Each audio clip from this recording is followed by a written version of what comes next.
From Toronto, Canada, The Conspiracy Show with Richard Syrett. A special shout-out to the second-year broadcasting students at the School of Media, Art and Design in Oshawa in my talk radio class. If you're listening, there will be bonus marks. And if you're not, then marks will be deducted.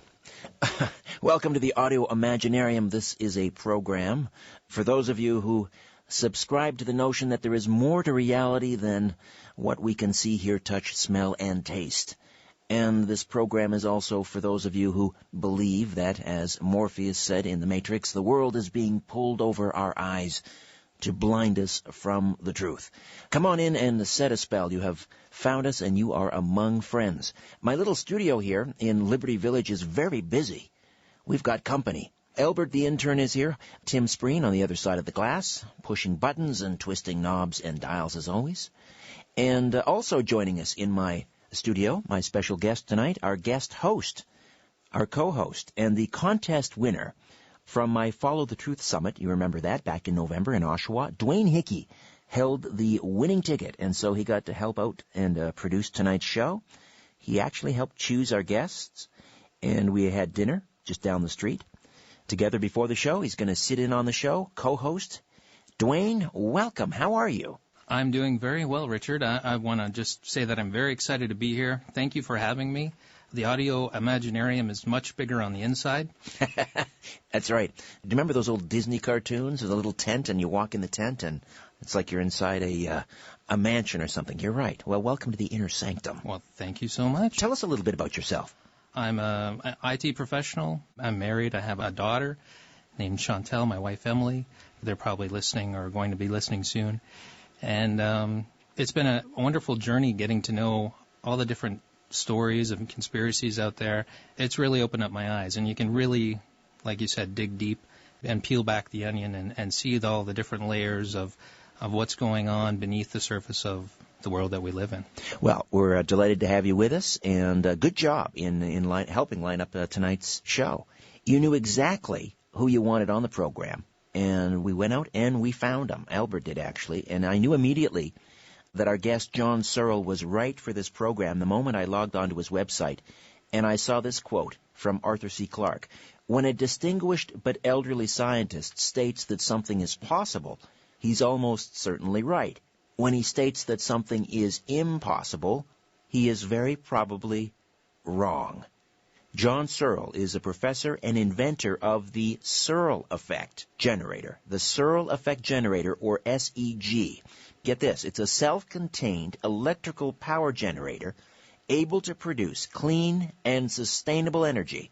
It's a magnetic prime mover that operates without friction and can supply electrical power to suit both home and industry. Let's find out more about the Searl effect generator. John Searl, welcome to the Conspiracy Show. How are you, sir?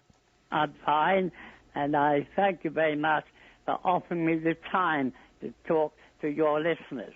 For those not familiar with the Searl effect generator, paint us a picture. What does this device look like?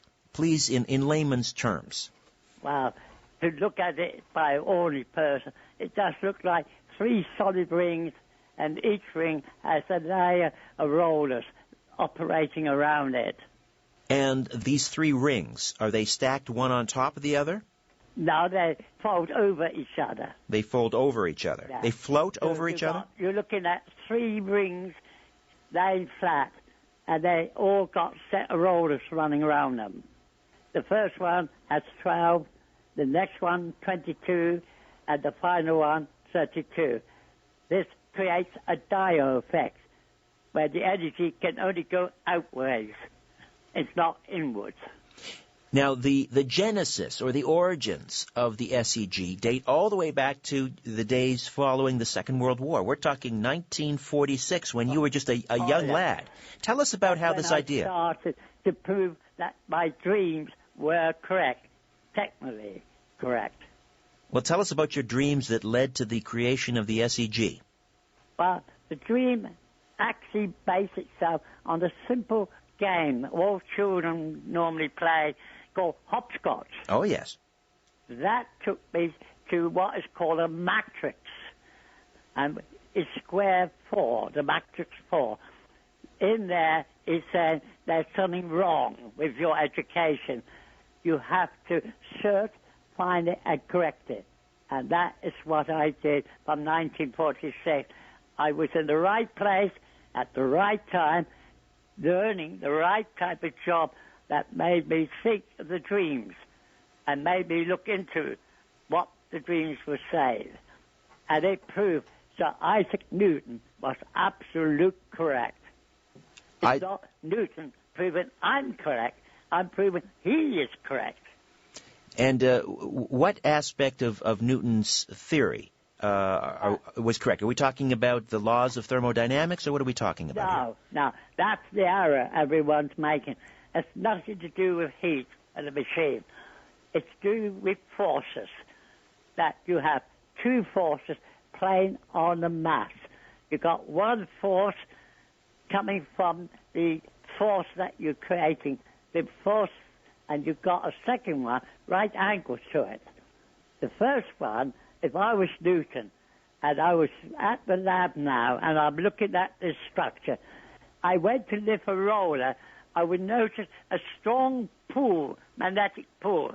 I would then know that the force you use it to hold that roller in place is magnetic. Right. Then I look at the second force that makes it move. So we have two forces acting on mass. So it comes in Newton's second law at the beginning, that force acting on a mass will unbalance the atoms, and electrons will be forced to move. In the movement of electrons, you create other forces to come into play. And the key one is, of course, naturally, momentum.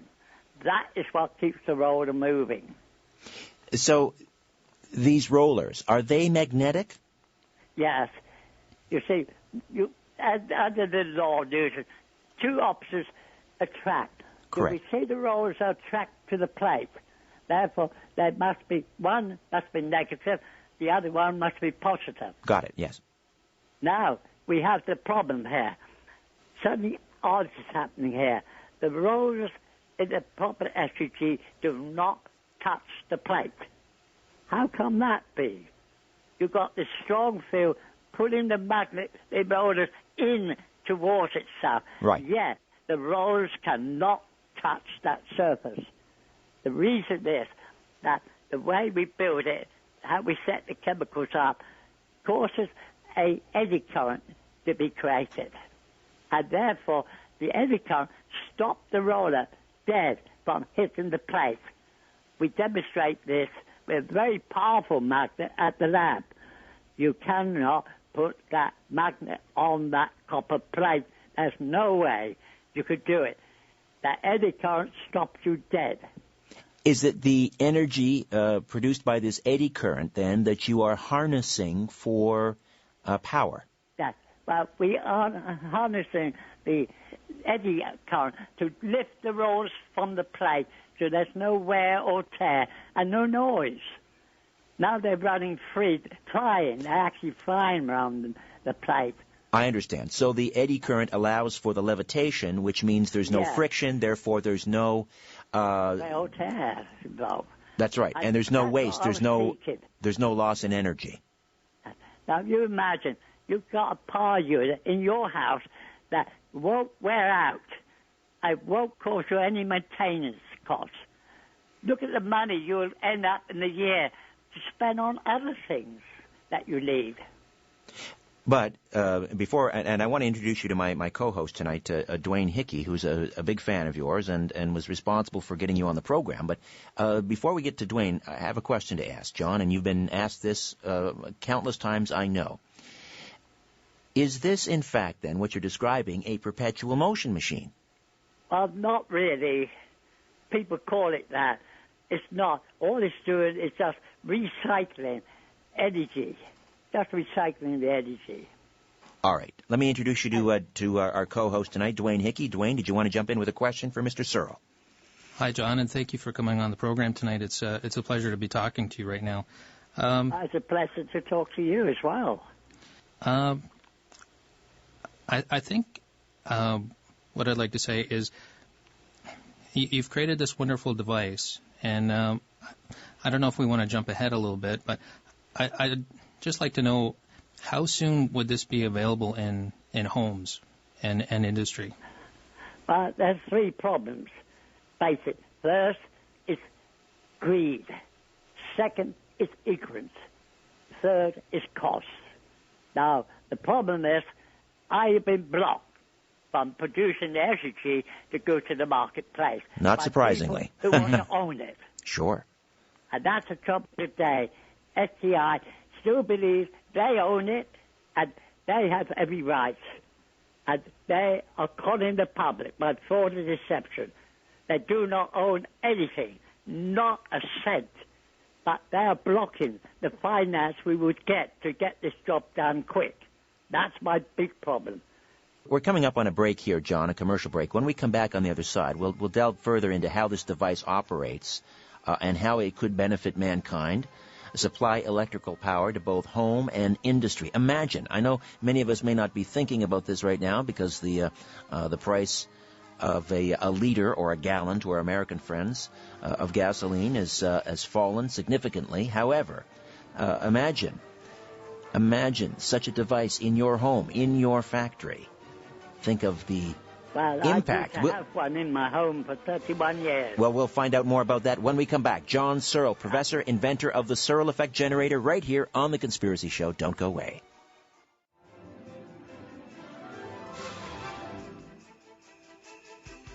You're listening to The Conspiracy Show with Richard Syrett. Hey, welcome back. Also joining us in studio is Dwayne Hickey, my special co-host and the winner of our contest at the Follow the Truth Summit held back in November. He won an opportunity to sit in on the show and help book the show, and he did a fine job. John Searl is with us. He claims he has the solution to our global energy crisis. What's more, he says he's had it for over 60 years, and he's regarded by many as the godfather of free energy science. Perhaps you've seen the John Searl Story, a documentary which came out in 2009, directed by Brad Lockerman. John, before the break, you were talking about the Searl effect, and I want to drill down a little bit more in this. Now, let's say, for example, you have this in your home. Is that correct? Yes. How is it being utilized? I mean, are you running all of your electrical needs based on this device? Are you totally off the grid, as it were? I was totally running the whole house, demonstrating to the media day after day how good the system was. And so you're entirely off the grid, is that correct? Oh, yes. Now, the grid was on the house. I had to have the grid on. But I was using my own source to show the interviewers that we were running the whole house on this generator. And where is it this energy coming from? Is it 0-point energy? Well, the energy is all around us. We're wasting energy all the time. What the unit does, it attracts this energy back and compress it and get it into uniform motion so it can be reused again. But we don't burn it in the process. We just charge it up, and that charge is released at the end of the functions as energy we can use. So it's a converter of energy that's wasted. But is there a prime mover or a prime energy source? It's a prime mover. It's what we call a magnetic effort. It's a riding on a magnetic wave. Okay, but do you have to plug it in, or do you have to turn it on, or how does it? No. You could take it anywhere you like. So it's portable. It's portable. It's portable. Absolutely. That's what I wanted to make, and that is what we have absolutely achieved. Only now, because of cost, we have to try to find cheaper ways of doing it. Well, why is it so expensive? How difficult is this to build? How many parts does it have, for example? Well, that's that every roller you're looking at is 8 parts of 4 different materials. That's the first thing. Then how many units you have on the plate, the next plate got to have 10 more. The next plate, 10 more. What you're really looking at is that you've got a solid ring round a solid plate, but we have divided it into 12 pieces on the first, and then we rolled it into a cylinder, so it can roll freely around that plate. So it's very simple to look at, but it is very difficult to do because it calls for a different type of magnetic effect than our present-day system. And what material? You cannot make it with our normal magnetizer. You have to have a very special one to do that. What materials is it made from? Well, first of all, we have to have a rare earth. The reason is it has a lot of extra electrons available to use. That gives you the kickstart to get it to start on its own. Then you need a reservoir material, which is an insulator, which controls the flow of electrons passing through it. So you don't get all the energy of the magnetic material inside flowing through quickly in one go. And then you just get a pulse, then seconds later another pulse. That's no good. We have to smooth it out, and we do that with a plastic material. Then you have your accelerator. We call it accelerator. It speeds up the electrons to almost the speed of light, and it has a magnetic effect. Then the last material is the very thing no magnetizing company wants. It's a material that produces eddy currents. We need eddy currents to lift the roller from the surface because two lights repel. So you must have a highly negative point, and the rollers must be highly negative. So they repel, they lift away from the plate. They will not touch that plate. So you have a nice silent running machine. Right. And how much space would this take up in your home? How big is this? Well, for a domestic one, we're looking at something about, I would guess, from what we do, would be about 14 inches wide and 4 inches deep. That would sit 14 inches wide. Outside wall or inside wall. About the size of a dinner plate. Forget about it. About the size of a dinner plate. Well, a little bigger, just a little bigger than a dinner plate. That's remarkable. Let me turn it over to my special co-host tonight, Dwayne Hickey. Dwayne, do you have another question for Mr. Searl? When you were, I watched a video on you, and when you were 14 and a half, you built this device in a home in London. How did you make it back then? Well, the parts were made at the factory where I worked. I assembled them at home to do the research work as to what the effects would be. Because from the scientific world, they said the rollers would not stay on the surface of the plate. Certainly, if they did, you try to move and they will shoot off. But we proved them wrong in both cases. John, again, I come back to the critics and the skeptics and the debunkers who would say you cannot have, one of the laws of thermodynamics is you cannot have more energy coming out than is going in. How do you get around that? What do you say to I laugh at them because they're blind. They're lacking education. If you are putting a field out that attracts energy in, that's wasted. Now, from the sun, you have 100% of energy hits the earth, 70% goes back out because we don't know how to use it. The SEG knows how to use it. There are tons of energy out there, millions, uncountable electrons waiting for somewhere to go. And the SEG gives them that opportunity to find a place to go. So the SEG can continue. There is no burning of fuel involved. And how much money would it take to start mass producing this? Let's say, for example, I don't know, one of the major oil companies decided, all right, the time is running out for the age of fossil fuels. Let's get behind John Searl's generator, and let's pump some money into it. How much money would it take to start mass producing this thing for home use? To be honest, to set up a mass production unit from the ground floor, we're looking today, price, something like 55 million or even 68 million. A drop in the bucket. Yes. But, of course, when you look back to my days, to make an SEG, when you're doing it in the electrical power station, would really cost about £180 in English money for an SEG, because you've got all the tools and energy to make it. So, but about 55, 60 million, did you say, or billion? Yes, million. Million. Yes. All right. Again, a drop in the bucket for a company to start mass producing this. Now, the other issue, of course, rare earths. They're called rare earths for a reason. Yes. And we know that, for example, countries like China are very busy buying up rare earths. Are there enough rare earths to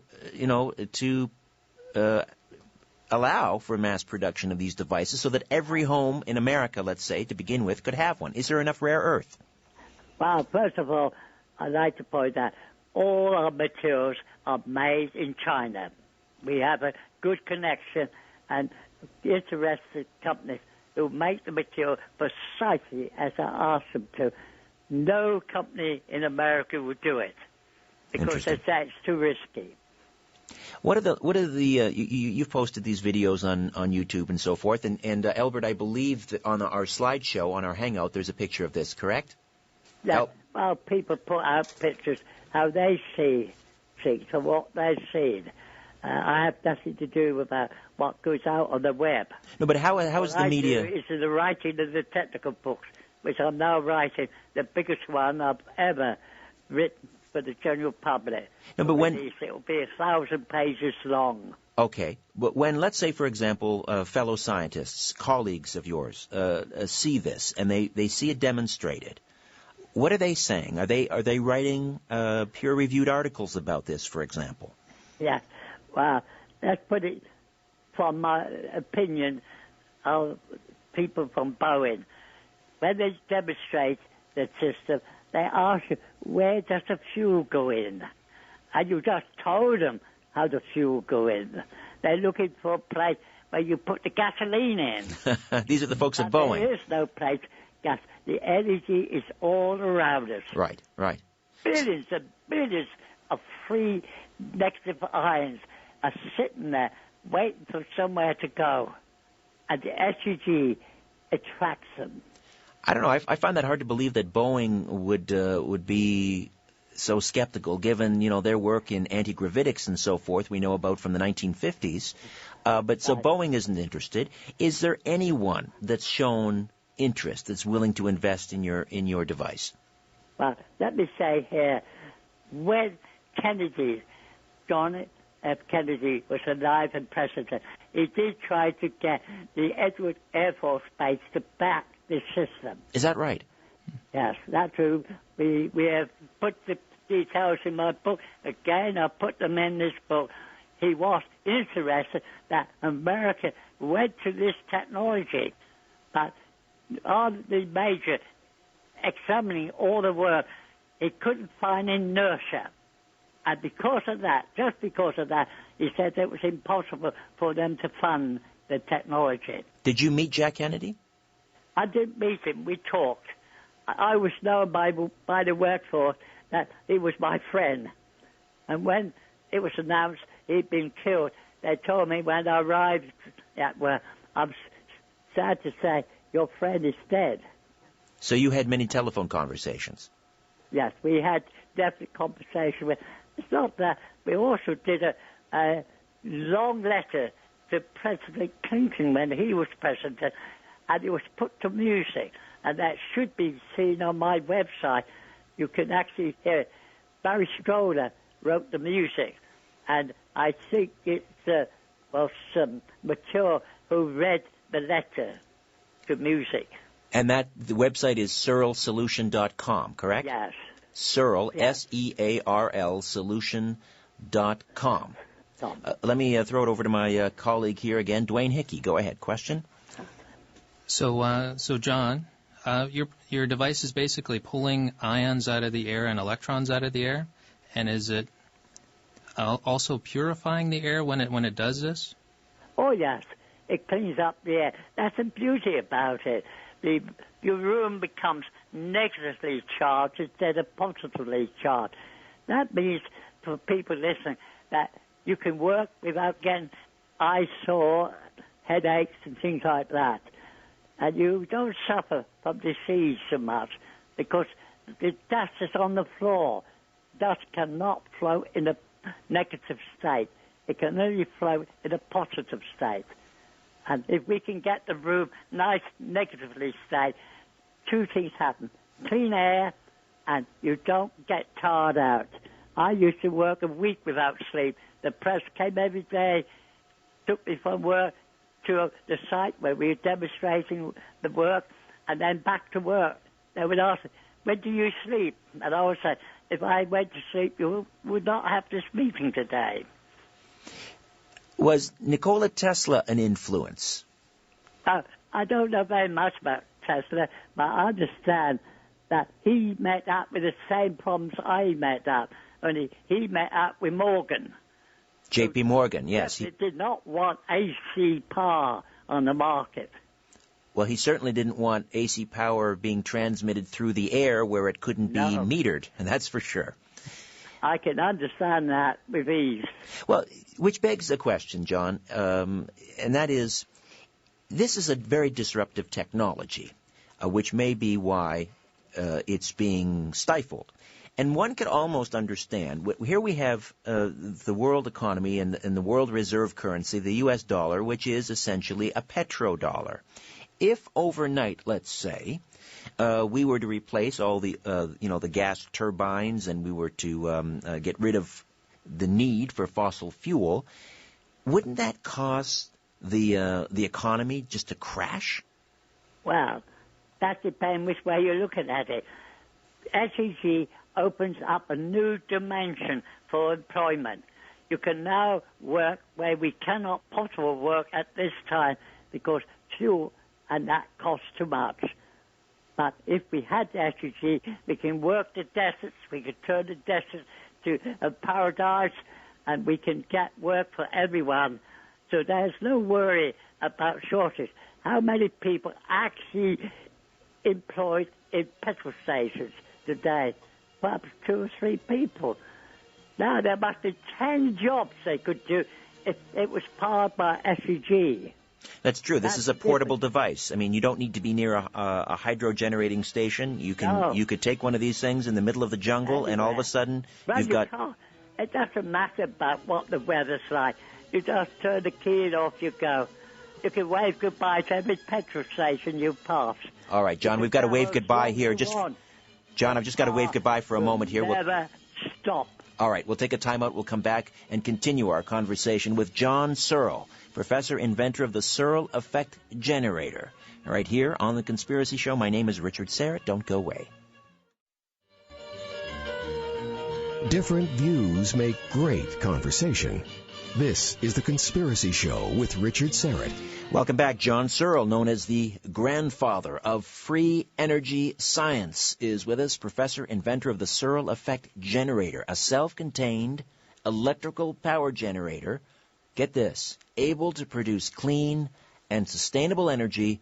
It's a magnetic prime mover that operates without friction and can supply electrical power to suit both home and industry. But not surprisingly, we are not going to see this on the market anytime soon. Let's delve into that aspect a little further, John, if we could.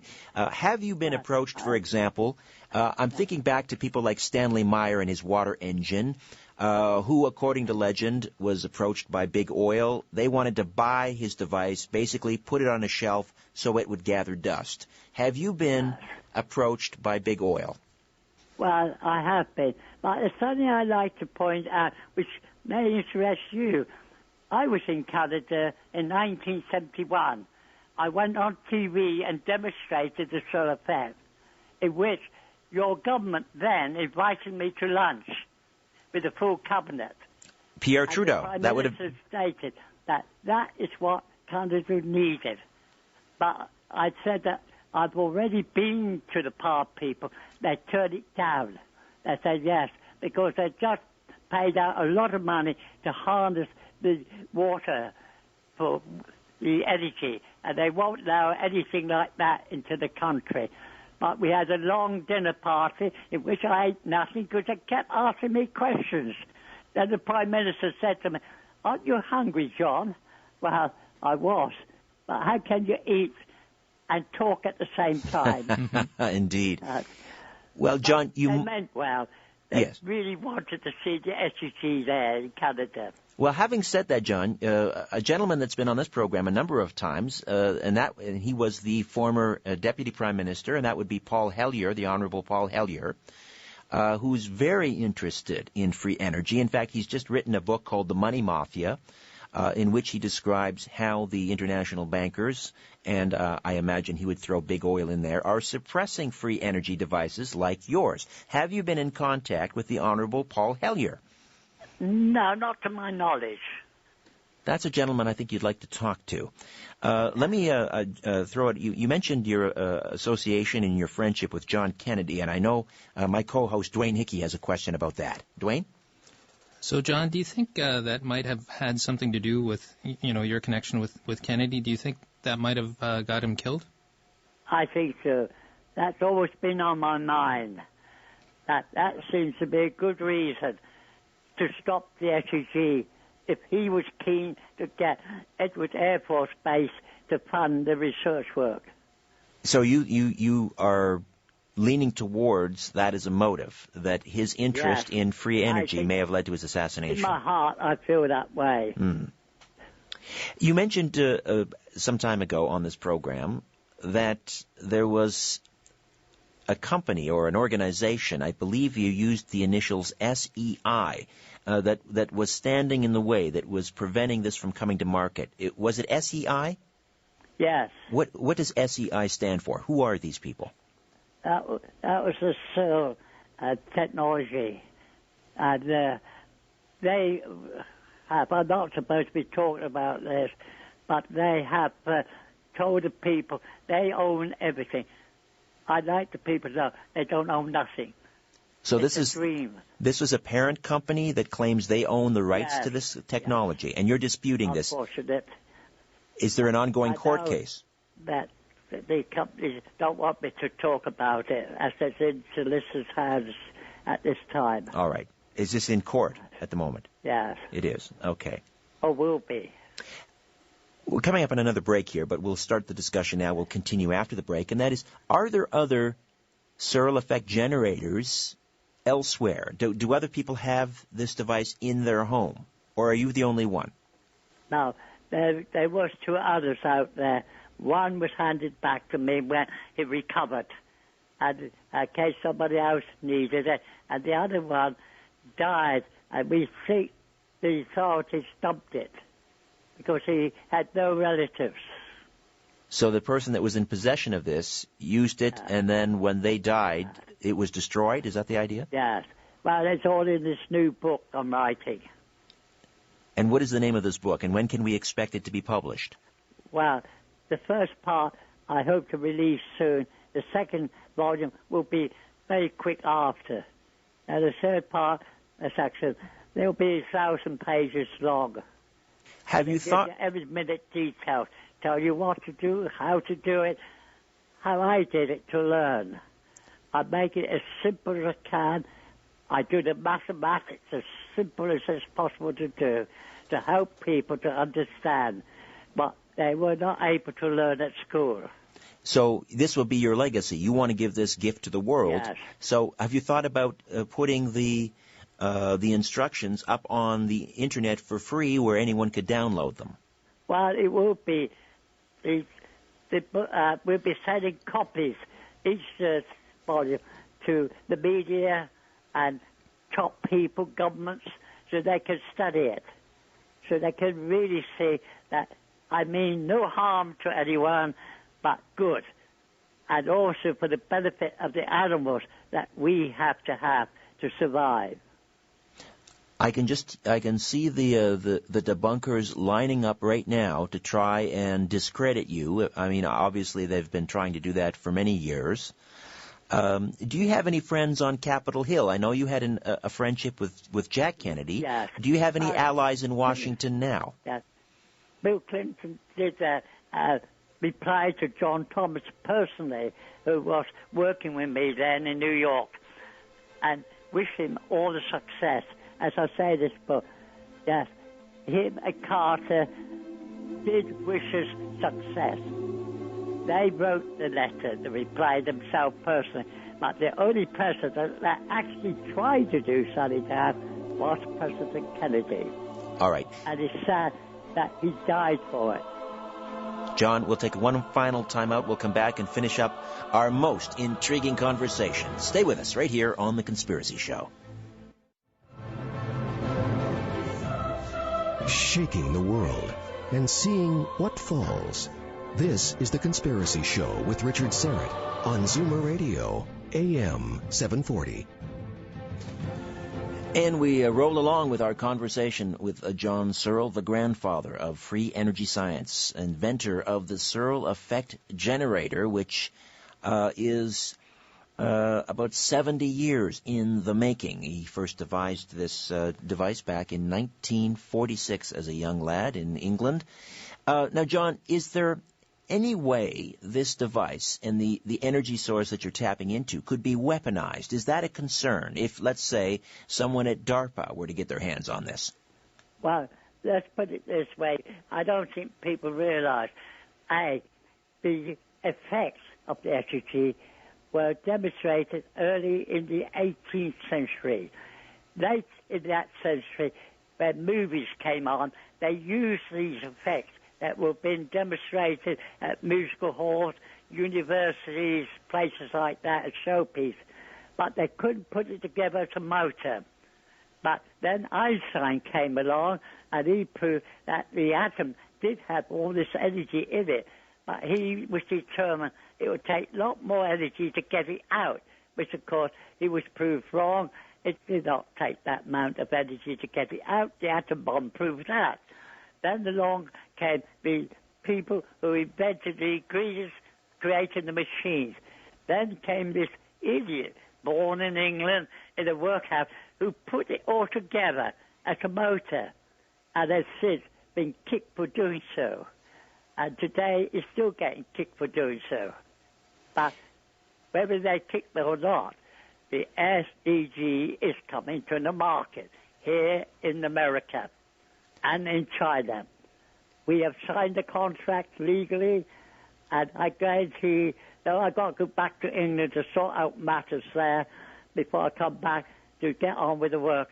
We are going to get the SUG to the market, whether these people like it or not. I don't care a damn. I'm interested to save the planet. It's crying for help. I want to make sure the future generation have got something to live for and can live in a better world than we live today. I am determined to achieve that. So, John, when do you expect to see your product out on the market? Well, if we get the money in 2 years, it'll be on the market. And where will it be unveiled? Will it be China? We expect the first one, the demonstration will be here in the States. In the United States? Yes. And then we'll be, they are preparing factories in China to mass produce them. There's been long rumored a community in Switzerland that is completely off the grid, an entire town. It's very secretive, and it has been suggested that this village or town in Switzerland may be using a device similar to yours. Do you know about this town, and what can you tell me if so? No, I don't know about it, but if there are ways to produce electricity, agree, but they wear out because heat is involved. Right, friction, right. Yes, that's the problem they got. I'm looking for a project that do not have this friction problem, and the SUG don't have it. Are you at all, is there any reason to be concerned with the fact that this device would be assembled in China? Obviously, I don't need to tell you, many people in the United States look to China as being a major threat. But China, of course, want to get established in the technology field. Under the contract, they will make the SEG except for the magnetic side, which will be done here in San Diego, USA. And we'll do it and send the part to them, and they'll just mass assemble them and sell them. And your timeline, and you're quite confident, your timeline is within 2 years we could see... 2 years, if the money was in the bank today. I guess the money will come. It's just that there's been so much anti-stuff out on the web that sort of turn people off, take the risk. How can two people, different people, own the same technology and rights? Once we clear that up legally, I think we will see the money come in, and then we can say, from that moment, 2 years, we should be in mass production. But surely, John, it would be very easy for an unbiased team of scientists to arrive at your home, test this, write a peer-reviewed journal article, which would announce to the world that the science behind the SEG is sound, repeatable, verifiable, according to the scientific method, case closed. What's the problem? Well, they've done that in the past. The problem is people take their nutcases. They call all my workforce nutcases. So even if you were to bring in, let's say, someone from the Jet Propulsion Laboratory, or I don't know, physicists from, or I guess a physicist would be the person best qualified. Oh yeah. From Harvard or Princeton. You're telling me that if they came and pronounced that the SEG is legitimate and it works according to everything that you've said, that they would immediately be discredited. Yes, they say that Searl is poison is mine. That's what they do to all my staff on the web. They say they're mad. Well, this is a real conundrum. Every expert, Einstein, Newton, and everyone you can think of that changed the world for the better, were all called insane. That's why I say to the media when they ask, "Are you insane?"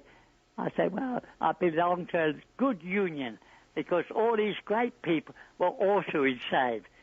That's right. You're in good company, to be sure. Yeah, it's in good company. Are you ever concerned about you're in your 80s now, you've lived a good life, but at any point, have you been concerned about your personal safety, given this disruptive technology and the threat that it poses to the established order? Well, I had the days I've been threatened by people, but I just lock the door, tell them they'll be detained until I know who they are. By 4 o'clock in the morning, they're desperate, want to do and a drink, and they then tell me. Then I let them go. I don't worry about anyone. I just get on with my job, do what I have to do. That's all I'm concerned with. What do your neighbors think of you, John? Well, I don't know. I've never talked to them around here. But in Mortimer, the Atomic Works wrote a nasty letter because I wouldn't give them the IGV they were watching on television. So they wrote an anti to stop people investing in me, so that I'd be forced to give them the secret so they could make it. But unfortunately, the news had already got out about the Air Commodore of Great Britain, who said that John Searl said that this craft would not come back to the following Sunday. That was on a Sunday. By Thursday, they admitted that Searl must be right. It won't be coming back here till Sunday. Therefore, we are leaving and going back. When Searl comes out on the market, he will overrule the Americans and the Russians. He will be king and master of all aerospace.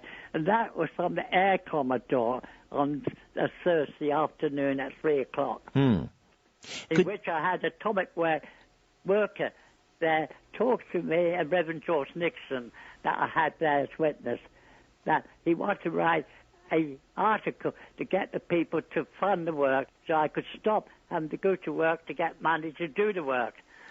But then when he saw that particular flash, he turned on me and said, give it to him. I will. So he turned to the Reverend George Nixon and said, make him give it to me. And he said, I can't. What are you offering him? And I said, nothing. But you get royalties. And think of all the people he'll put in work. And Reverend George Nixon said, you need some money now. Right. John, let me ask you this. And I don't mean to be flippant here, but you are well into your 80s. My concern would be, at this point, is it possible that this technology could die with you? Of course, that's always a worrying problem. That's why I'm writing this book, to make sure every detail, how I learned it, how it goes together, how it fits the dreams, so that people can make it. If they really understand, it's the magnetizer that's got to be changed. And that is what here in San Diego at the lab, they are building the new type of magnetizer, which I hope will cut the cost down to quite a bit. Right. So we can keep the generator at the same price around the other generators' costs. And in Canada, when I went from firm to firm in the 70s, they said, if the generator runs for 2 years, we would buy it. Okay. Let me say that I see no reason why it shouldn't run 2 years. And I see no reason why it shouldn't keep on running for the next generation and the next generation until time itself stops. What would the price point be on one of these SEGs for home use once they're mass-produced? How much would one expect to pay? At the moment, it looks like it would be about $16,000. $16,000. You've got $2, but just bear in mind, you've got something that you're going to pass down to generations and generations. It's an investment. Right. So, yes, $16,000 amortized over 70, 80 years, that's pretty good. And could that run a household, or could that run a community? Run your house and a big swimming pool, keep it hot in the winter, keep it cool in the summer. Could it be adapted for use in an automobile? Oh, yes. It's perfect to make all your, say, if you have one of these mobile homes, it could supply all the heat for motion and also for cooking and everything. In fact, I hope it won't be too long before we can take a mobile home and tour America and demonstrate cookers plugged in on it, and that show that it cooks just as good as any cooking in your house does. Well, John, listen, I wish you many years, my friend, so that you can complete this most important work. And we look forward to the book, Volumes 1 and 2, which we hope will be out soon. Would love to have you back on the program when those books are ready. I wish it was at the lab, so I could actually show you how Einstein and Newton, Sir Isaac Newton, would answer what they were saying. And you would be able to then realize that it does not break any laws whatsoever. In fact, it proves them to be correct. That's fascinating. John, it's a real pleasure and a privilege to have met you, sir. Again, many years, and I look forward to speaking with you again. Good luck. Thank you very much. And I wish you a long and happy life. Thank you, sir. Thank you, John. John Searl. Wow. What did you make of that, Dwayne Hickey? I loved it. I can't wait for the device to come out on the market to read his book. It'll be very interesting. Well, I obviously I wish him well.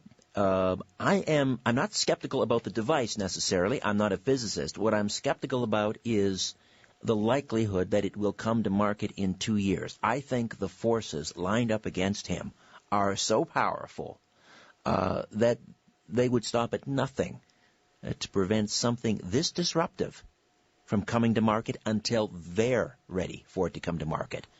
That's my only concern. Hey, again, John Searl and his website, if you want to check it out for yourself and learn about the Searl effect generator, the website, www.searlsolution.com. Searl, that's S-E-A-R-L, searlsolution.com. My website, richardsyrett.com. That's your portal to the Conspiracy Show. Say hello on Twitter, @RichardSyrett. And as always, follow the truth.